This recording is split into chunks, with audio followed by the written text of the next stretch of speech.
I was holding a syringe filled with what I thought was my insulin, what my wife had prepared for me, when Dr. Patricia Chen grabbed my wrist hard enough to bruise. "Don't," she whispered, her eyes wide with fear. "That's not your medication anymore." We were standing in my cabin on the Starlight Princess, somewhere between Vancouver and Juneau. Through the porthole, I could see nothing but gray water and darker gray sky.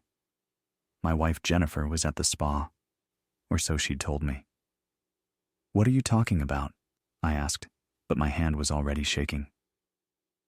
"Mr. Thornton, sit down." She guided me to the edge of the bed. "What I'm about to tell you will change everything." That's when she showed me the security footage. But let me back up 2 years. That's when I met Jennifer at a charity fundraiser in Vancouver. I was 61, recently retired after 40 years as a civil engineer. She was 36, beautiful, working in event planning. We talked about the silent auction items. She made me laugh. For the first time since my wife Catherine died 7 years earlier, I felt something other than emptiness. Catherine and I had been married 32 years. High school sweethearts. Cancer took her, and I spent 7 years alone in our West Vancouver house. My daughter Elizabeth, she lives in Toronto now with her husband and 2 kids, kept telling me to get out more, maybe even date. "Dad, Mom wouldn't want you to be alone forever," she'd said. But I wasn't ready. Until Jennifer. We dated for 6 months. She was patient with my grief, never pushed, always understood when I needed to talk about Catherine. She'd listen for hours about my marriage, about how much I missed having someone. "You have so much love to give, Robert," she'd said one night. "You deserve to be happy again." I proposed on a weekend trip to Whistler. She said yes. Elizabeth flew in from Toronto for the wedding, small ceremony, just close friends and family. I noticed Elizabeth seemed reserved around Jennifer, but I thought it was just natural protectiveness.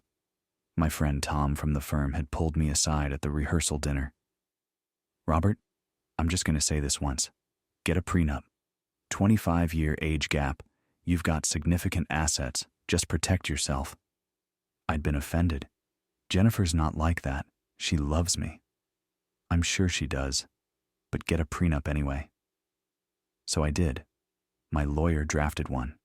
Jennifer signed without complaint, which I took as proof of her genuine feelings. The prenup was clear. Divorced before our 2nd anniversary, she'd receive minimal assets. After 2 years, 30% in a divorce. But if I died, she'd inherit 50% as my legal spouse.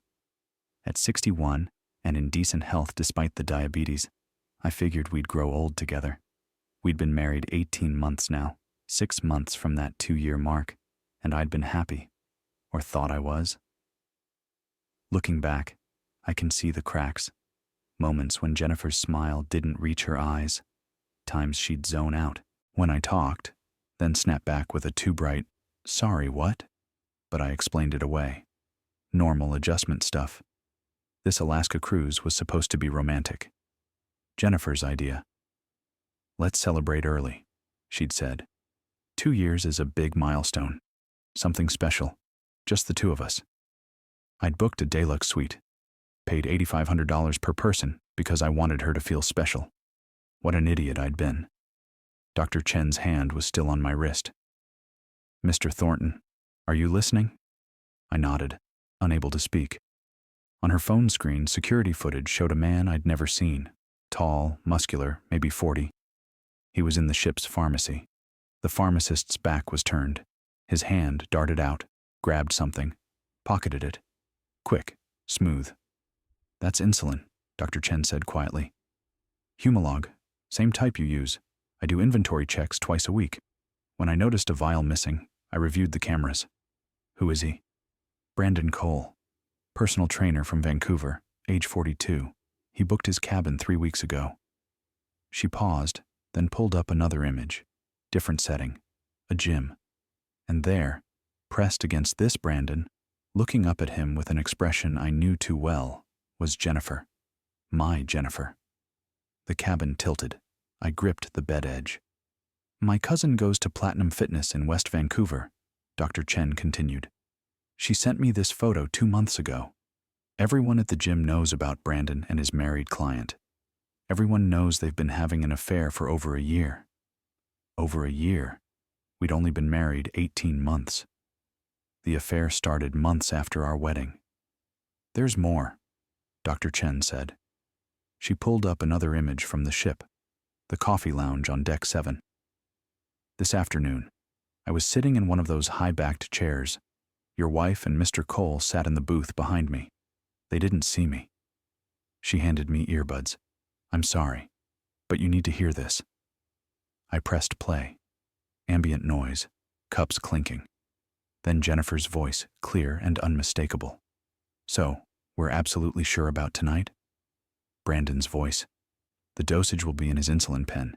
He takes it at 9 p.m. like clockwork. He'll inject it himself, go to sleep, and by morning it'll look like a tragic accident. Diabetic complications happen to elderly people on cruises all the time. What if someone suspects something? They won't. Insulin overdoses mimic natural diabetic emergencies perfectly. The ship's doctor will call it an unfortunate complication. We're in international waters. No full investigation. They'll handle it quietly. We'll be the grieving widow and concerned friend. Pure coincidence. And then? Jennifer's voice had a smile in it. Then we take his body back to Vancouver. Beautiful funeral. You play the devastated widow. Insurance pays out $400,000 from the policy, plus you inherit 50% of his estate. The house alone is worth $850. His 401k is over $1 million. We're looking at close to $2 million total. We can finally pay off your debts, Jennifer said. Start our life together. No more hiding. I've been planning this for months. Switching his insulin is easy. He keeps the pens in that cooler bag in the bathroom. I'll slip in before dinner tonight. 90 seconds. He injects it himself at 9 p.m. By morning, he's gone. We're free. The recording continued, but I couldn't hear it anymore over the roaring in my ears. God, I can't wait. Jennifer's voice continued from the recording. No more pretending to be attracted to that old man. No more letting him touch me. No more boring stories about his dead wife and his engineering projects. No more playing the dutiful wife. 6 more months and the prenup would have expired anyway, Brandon said. You'd get 30% in a divorce. But this way, you get 50% immediately, plus the life insurance, plus his pension benefits. And we don't have to wait. Dr. Chen stopped the recording. The silence in the cabin was deafening. I sat there, unable to move. My chest felt tight. I couldn't get enough air. I'd had anxiety attacks after Catherine died, grief-induced panic, but this was different. This was my body trying to reject information that couldn't possibly be true. My wife, my Jennifer, the woman who kissed me goodbye every morning, who held my hand during doctor appointments, who cried when I told her I loved her. That Jennifer, planning to murder me, tonight. Mr. Thornton? Dr. Chen's voice seemed far away. I need you to breathe, in through your nose, out through your mouth. That's it. I focused on breathing, in, out, in, out. Slowly the cabin came back into focus. Why are you telling me this? I finally managed.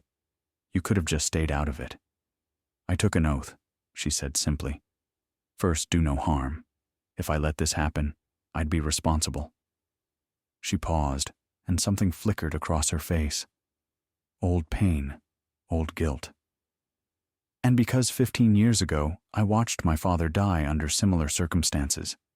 My stepmother convinced him to skip his medication doses, said they were too expensive, that he didn't really need them. He was diabetic too. He died 6 months after they married. She inherited everything. I was 22, in medical school. I knew something was wrong, but I couldn't prove it. She met my eyes. I've had to live with that for 15 years. I won't let it happen again, not if I can stop it. I nodded slowly. My mind was starting to work again, moving through the shock towards something else. Cold, crystal clear focus. What do we do? For the next 2 hours, I learned what it's like to plan a counter-operation against your own wife. Captain Morrison was a grizzled Norwegian in his late 50s who'd spent 30 years at sea. His head of security, David Kowalski, was ex-Vancouver PD with steel gray hair and sharp eyes. They listened to Dr. Chen's recording in the captain's quarters, watched the pharmacy footage, studied the gym photo. This is attempted murder, conspiracy, fraud, and theft, Captain Morrison said, his accent thick. But the evidence is circumstantial. A good defense lawyer could argue the recording was taken without consent, that the theft could have been a mistake. We need to catch them in the act, Kowalski said. He looked at me thoughtfully. Mr. Thornton, this will be difficult. We need you to act completely normal for the next 4 hours. Can you do that? I thought about Catherine, about our wedding day when I'd promised to love her until death do us part. We'd kept that promise for 32 years. She died in my arms, telling me she loved me, telling me to be happy. And I'd thought Jennifer was that chance at happiness. Yes, I said. I can do it. The plan was simple, but terrifying. Dr. Chen would swap all my insulin for saline solution, clearly marked so we wouldn't confuse it. If Jennifer and Brandon tampered with it, I wouldn't actually be in danger. Meanwhile, Kowalski would install a hidden camera in my cabin, positioned to capture the bathroom counter where I kept my medical supplies. We need them on video actually switching the medication, Kowalski explained. That, combined with the recording and theft footage, will be enough for the FBI to arrest them when we dock in Juneau tomorrow. While Jennifer was at her spa appointment, probably actually with Brandon, they set everything up. Kowalski installed a tiny camera disguised as a smoke detector, angled perfectly at the bathroom. Dr. Chen swapped my insulin for harmless saline in identically labeled containers. Use this one at 9 p.m. tonight, she said, marking it with a small blue dot. Even if they've tampered with the original, this one is safe. Then they left, and I was alone with nothing to do but wait and pretend my world hadn't just ended. I sat on the bed, holding the photo of Catherine I always traveled with, from our 25th anniversary, a trip to Paris. She was laughing, hair blowing in the wind on top of the Eiffel Tower. I'm sorry, I whispered to the photo. I thought I found someone. I thought I could be happy again. But the woman I'd thought I'd found had never existed. She'd been a character Jennifer played, a role she'd perfected. Every laugh, every kiss, every I love you had been part of a performance designed to access my bank accounts. My phone buzzed. Jennifer, hey honey, spa running late. Meet you at restaurant at 6:30? Love you. I stared at the heart emoji, felt nothing, just a cold, hollow space where my trust used to be. I texted back, sounds good. Love you too. 2 lies, sent back and forth like a game neither of us acknowledged. At 6:30 p.m., I walked into the main dining room wearing my best shirt and a smile that felt like it might crack my face. Jennifer was already there, stunning in a red dress, her blonde hair styled in elegant waves. She looked like every man's fantasy. Beautiful, sophisticated, attentive. She rose when she saw me, kissed my cheek. I had to fight not to recoil. You look handsome, she said, taking my arm. Feel better after your rest? Much better. The lie came easily. We sat down. A waiter appeared with menus. Jennifer ordered champagne without asking me. We're celebrating, she announced. What are we celebrating? Us. 2 years coming up. I'm so lucky to have you, Robert. She reached across the table, took my hand. Her touch felt like ice. You've given me everything. A beautiful home, financial security, but most importantly, you've given me love. I looked at her hand covering mine, perfectly manicured nails, French tips. The engagement ring I'd bought her, 3 carats, cost me $45,000. The wedding band that matched. In 3 hours, She'd be trying to kill me for the insurance money. I'm the lucky one, I said, and squeezed her hand. Watched her smile. The champagne arrived. She raised her glass. To us. To love. To our future together.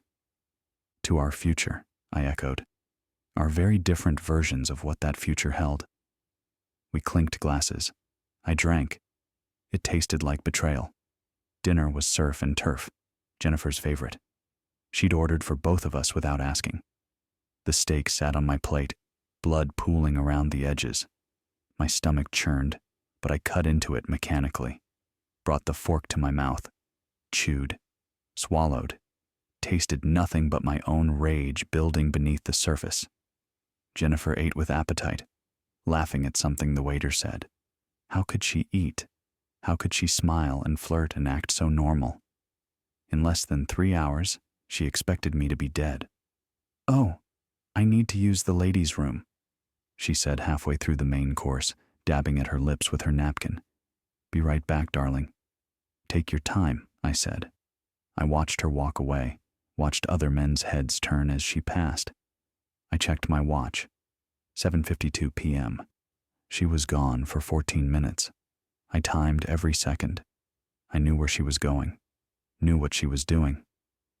She had the key card to our cabin in her purse. She'd need it to let Brandon in. When she came back at 8:06 p.m., she was glowing, relaxed. She'd done it. She thought she'd successfully swapped my insulin for a lethal dose. Everything okay? I asked. Perfect, she said, and her smile was radiant. Everything's perfect. She ordered another glass of wine, suggested we skip dessert and watch the sunset from the deck.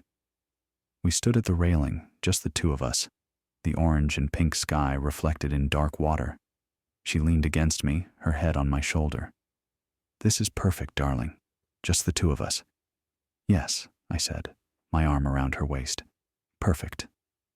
I thought about pushing her over the railing, letting her disappear into that dark water, but I'm not a killer. That's the difference between us. At 8:45 p.m., I told her I was tired. She hugged me, her body pressed against mine. Sleep well, my love. See you at breakfast.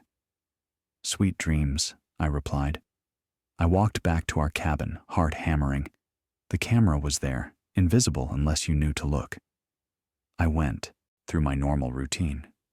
Changed into pajamas, brushed my teeth, took my evening medications. At exactly 9 p.m., I opened my insulin case.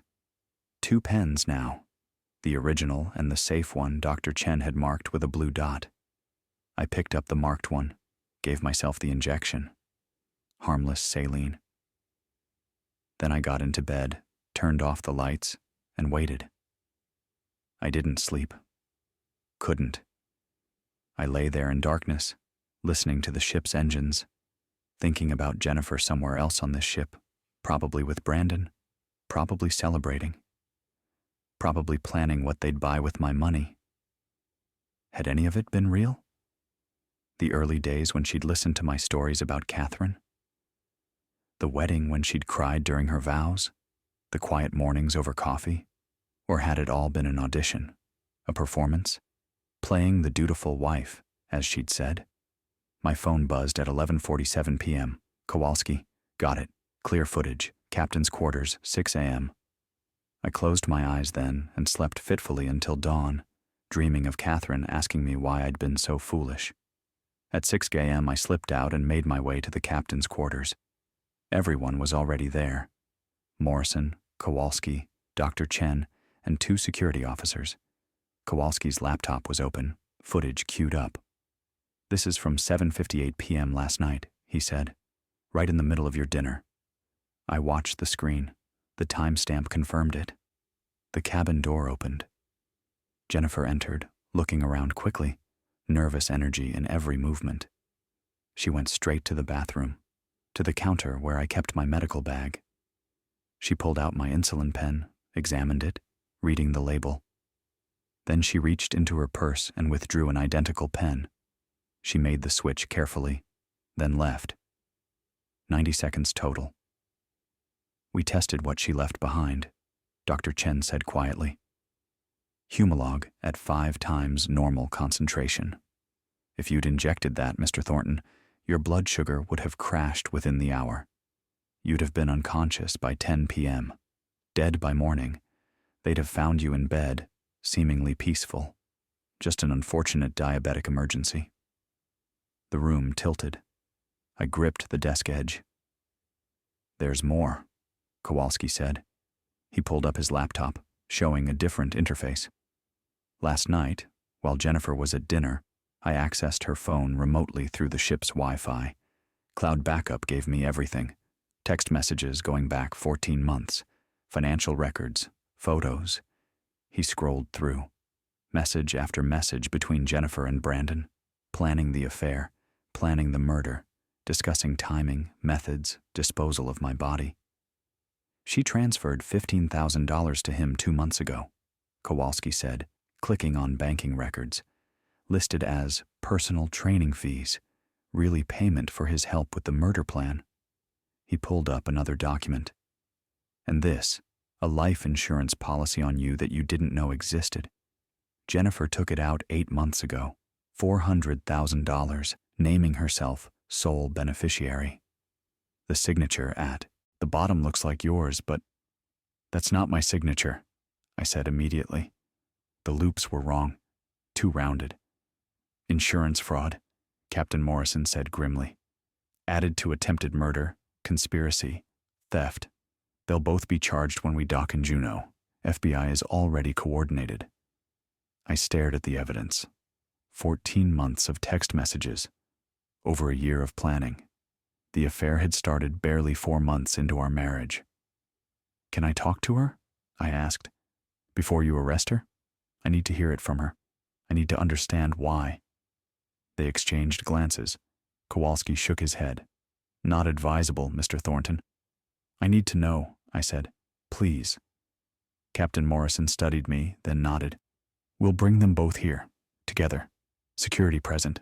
But Mr. Thornton, prepare yourself. This won't give you closure. Nothing she says will make this hurt less." He was right, but I needed to hear it anyway. 20 minutes later, security escorted Jennifer and Brandon Cole to the captain's quarters. They were in casual clothes, Jennifer in yoga pants and a sweatshirt, her hair in a messy bun. Brandon in jeans and a t-shirt. They froze when they saw each other. Jennifer's eyes went wide. Brandon's face went carefully neutral. They looked away, still maintaining their charade of being strangers. "Robert." Jennifer's voice was perfectly pitched, concerned, confused, a little frightened. "What's going on? The captain said there was an emergency. Are you okay?" I looked at my wife, really looked, tried to find something real in her face. "Why?" I asked. "Why what?"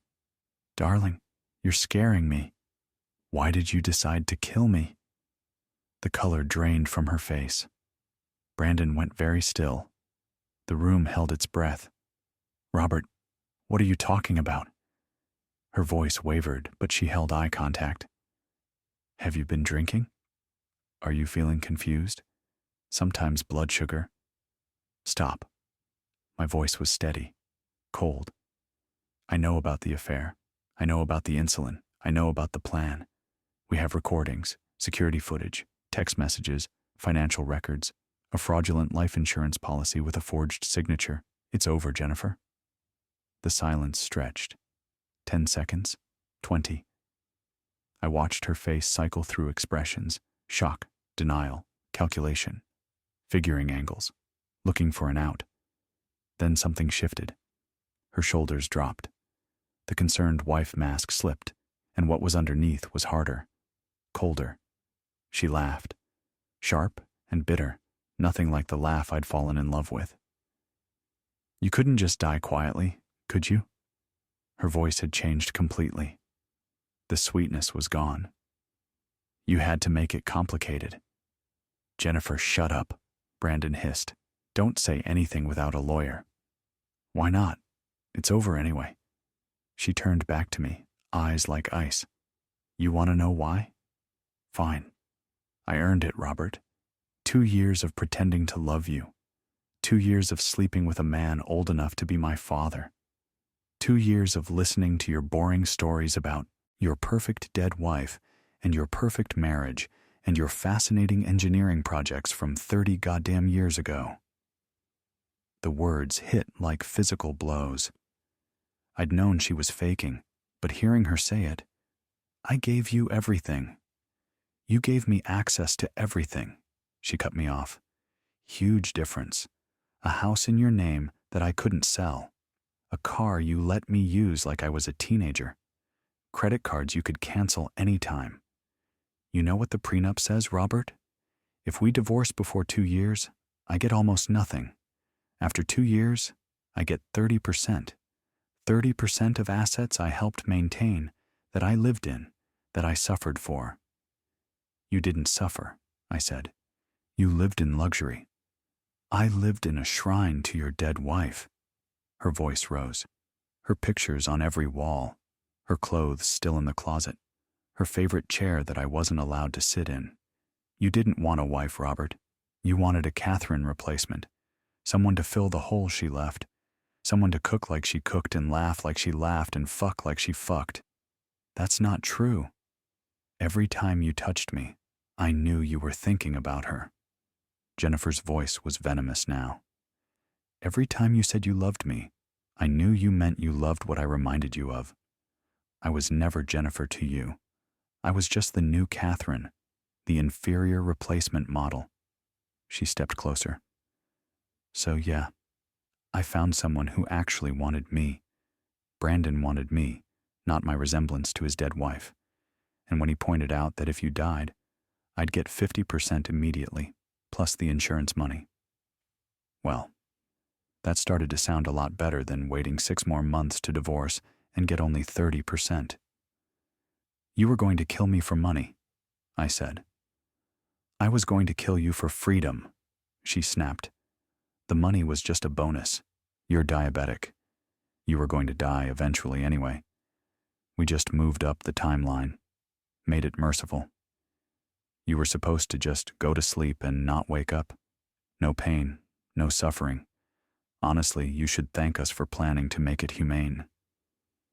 Brandon finally spoke, his voice cold and practical. We were in love. We deserved to be together. You were just an obstacle, a wealthy obstacle, but still just an obstacle. The security officers moved then, pulling out handcuffs. Wait, no. Jennifer's voice changed again, back to panic. Robert, please, don't do this. We can work it out. I'll give back the money. I'll do anything. Please. The handcuffs clicked around her wrists. Brandon said nothing, just stared at the floor as they cuffed him too. Robert, I'm sorry, I made a mistake. I do love you. Please don't send me to prison. Robert. Her voice faded as they led her down the corridor. Still screaming, still begging, still trying to manipulate me even now. I turned away, unable to watch anymore. I don't have a wife, I said quietly to Captain Morrison. She died the moment she decided money was worth more than a human life. We docked in Juneau, 4 hours later. FBI agents were waiting on the pier. Jennifer and Brandon were taken into custody, charged with attempted murder, conspiracy to commit murder, theft, fraud, insurance fraud, and forgery. The evidence was overwhelming. The recordings, the security footage from the pharmacy and my cabin, the text messages, the financial transfers, the forged insurance policy. Jennifer's confession in the captain's quarters had been recorded too. 6 months later, I sat in a Vancouver courtroom listening to the prosecution detail exactly how my wife had planned to kill me. They'd researched insulin overdoses extensively, practiced switching medication containers, planned every detail, the timing of the cruise, the isolated location in international waters, the story they'd tell about my tragic accident. The defense tried to paint Jennifer as a victim of an age-gap marriage, controlled by an older man. Brandon's lawyer argued he was just a lover caught up in passion, that he never actually intended to go through with it. The text messages proved otherwise. 14 months of planning. Multiple discussions about timing, dosage, method. Brandon had even researched the ship's medical facilities and response times. Dr. Patricia Chen testified. Kowalski testified. I testified. The medical examiner explained exactly what would have happened to my body if I'd injected that concentrated insulin. The insurance investigator detailed the forged policy. The jury deliberated for 4 hours. Brandon Cole. Guilty on all counts. 15 years. Jennifer Thornton.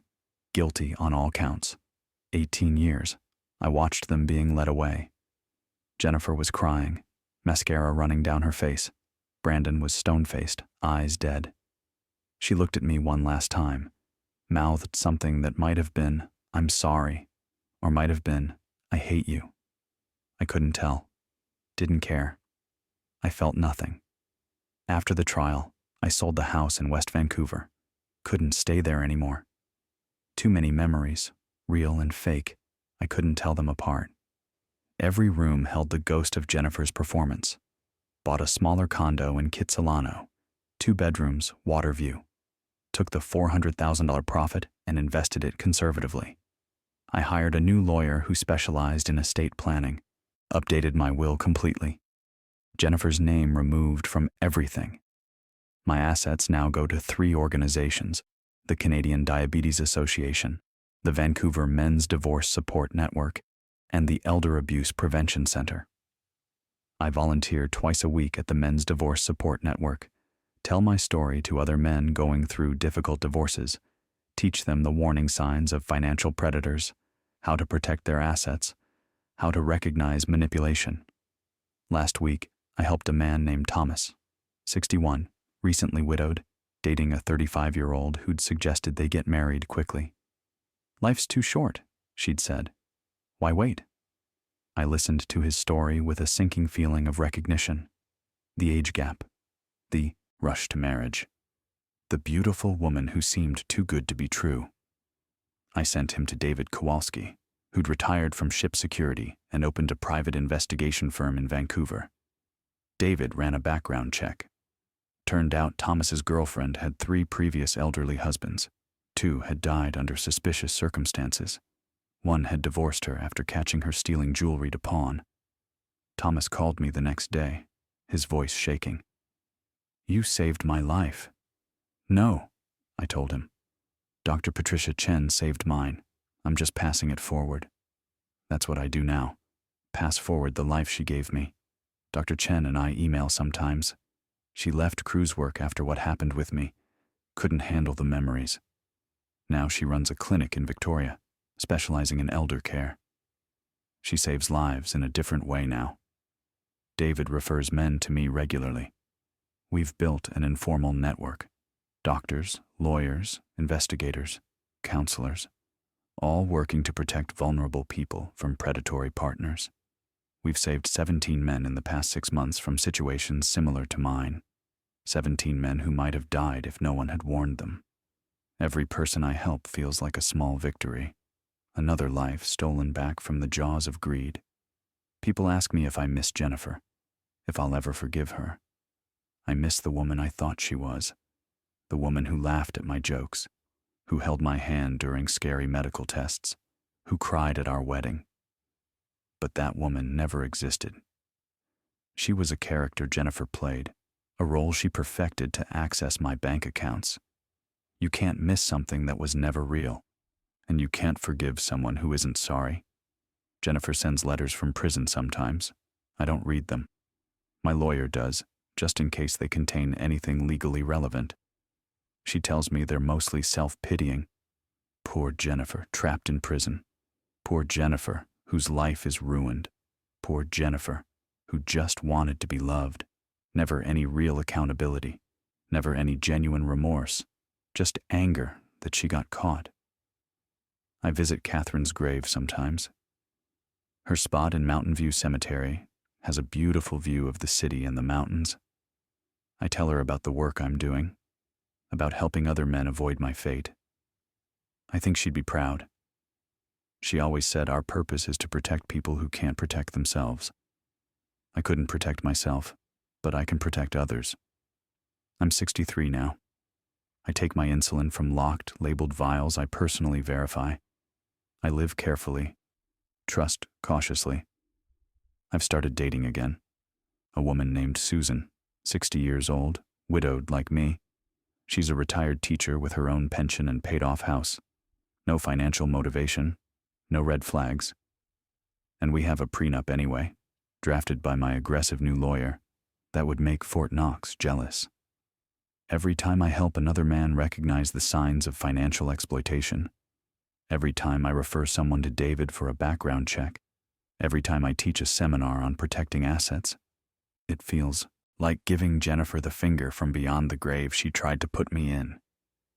I lost a wife, but I gained my life back. And now, every divorced man I help avoid financial ruin. Every widower I steer away from a predatory second marriage. Every son I teach to protect his elderly father. Every single one feels like justice. Last month, I spoke at a men's support group in Surrey. 50 guys showed up. I told my story, the whole thing, from meeting Jennifer to the trial. When I finished, the room was silent. Then a man in the back row stood up. "My girlfriend's been pushing me to change my will," he said. "We've only been together 8 months. She says it's because she loves me. But after hearing your story..." "Get a background check," I said. "Call David Kowalski. His number's on the card I'm passing around. Better to be paranoid and wrong than trusting and dead." 3 days later, that man called me. The background check revealed his girlfriend had 2 previous partners who died within a year of changing their wills in her favor. Both ruled natural causes. Both suspiciously convenient. He broke up with her, filed a police report. Last I heard, they're investigating those previous deaths. That's 18 lives saved. 18 men who won't die because they trusted the wrong smile. Maybe Catherine was right. Maybe everything does happen for a reason. I don't know if I believe that, but I do believe we choose what we do with our pain. We can let it destroy us, or we can use it to protect others. I chose the latter. Survive, heal, and make damn sure our scars serve a purpose beyond just reminding us that we bled. That's all any of us can do, really. And some days, when I'm standing in front of a room full of men at the divorce support group, when I see that flash of recognition in someone's eyes as they realize they're in danger, when I get a thank you call from someone whose life I helped save, some days, survival feels an awful lot like victory. I'm 63 years old. I take my insulin from locked, labeled vials. I live carefully. I trust cautiously. I love reluctantly, but I'm alive. And Jennifer is in prison for 18 years. That's not revenge. That's justice. And every person I help, every life I potentially save, feels like another middle finger to the woman who tried to murder me for my money. Some scars never heal, but some scars can be turned into armor, into weapons, into shields for others. I chose to make mine count.